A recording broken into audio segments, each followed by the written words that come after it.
At 68 years old, I lost everything.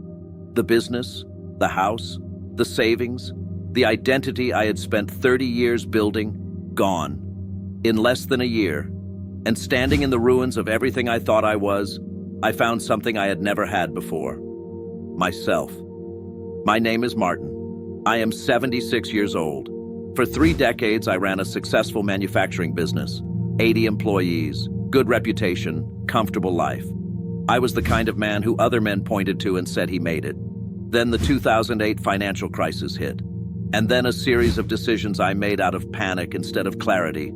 And within 14 months, it was all gone. I am not here to tell you a comeback story. I am not here to tell you I rebuilt everything and came back stronger. I am here to tell you what I found in the rubble, because what I found there was worth more than everything I lost. You have built something. Maybe it's a career.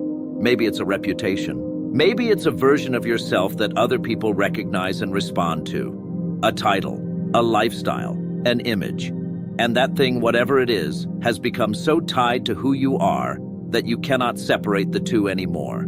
You are your job. You are your success. You are what you have built. And somewhere underneath that, there is a quiet terror that you do not talk about. What happens if it disappears? I know that terror. I lived with it for years before it finally happened. And I want to tell you what is on the other side of it. Because the answer is not what you think. The day I signed the papers that officially ended the business, I drove home and sat in my car in the driveway for 2 hours. I could not go inside. I could not face my wife. I could not face the mirror in the hallway, because the man looking back at me would not be someone I recognized. For 30 years, my identity had a name. It was the company. It was the title on my business card. It was the way people's faces changed when I walked into a room and they knew who I was. And now, I was nobody. That is genuinely how it felt. Not a man who had lost a business. A nobody. As if the business had not been something I owned, it had been something I was. The first few months were the hardest thing I have ever survived. I want to be honest about that. There were days I did not get out of bed. Days I did not see the point. My wife held things together with a steadiness that I still cannot fully explain or repay. But something happened around the 6-month mark. Very slowly, very quietly, I started to notice things. I noticed that I was sleeping better than I had in 20 years. Not because things were good, they weren't.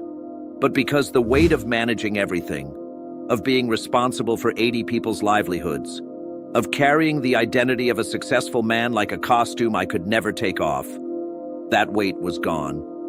I noticed that I had time. Time to think. Time to sit. Time to have conversations that were not about the business. I noticed that my wife and I were talking, really talking for the first time in probably a decade. Not about logistics, not about schedules, about things that mattered. And I noticed, slowly and uncomfortably, that the man underneath the business, the man who had been buried under 30 years of building and achieving and performing, was still there. Quieter than I remembered. A little lost, but there. And here is the thing that changed everything for me. I realized that I had spent 30 years becoming someone that the world could see, and 0 time becoming someone I could actually live with.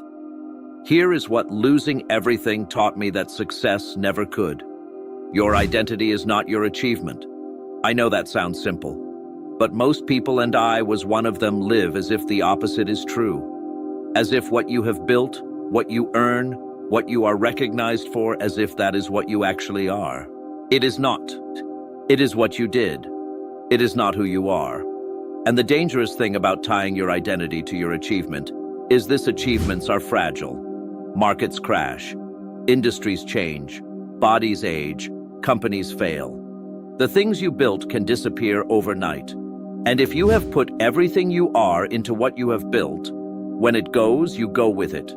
The only thing that cannot be taken from you is the person you actually are underneath all of it. And most people never meet that person. They are too busy building, too busy maintaining the image, too busy being who the world expects them to be. It took losing everything to introduce me to myself. I would not wish that experience on anyone. But I am grateful for what it gave me. I want you to do something uncomfortable. Strip away the title. Strip away the income, the career, the reputation. Strip away everything that other people use to recognize you. What is left? Who are you when there is nothing to point to? If that question makes you uncomfortable, if the answer is genuinely unclear, then you have work to do. Not on your career, on yourself. Because the most dangerous version of success is the kind that makes you so visible to the world that you become invisible to yourself. You do not need to lose everything to find out who you are, but you do need to ask the question before life asks it for you, and life will ask it, one way or another. Better to have the answer ready. Tell me in the comments, who are you without the thing you have built? Not what you do, who you are.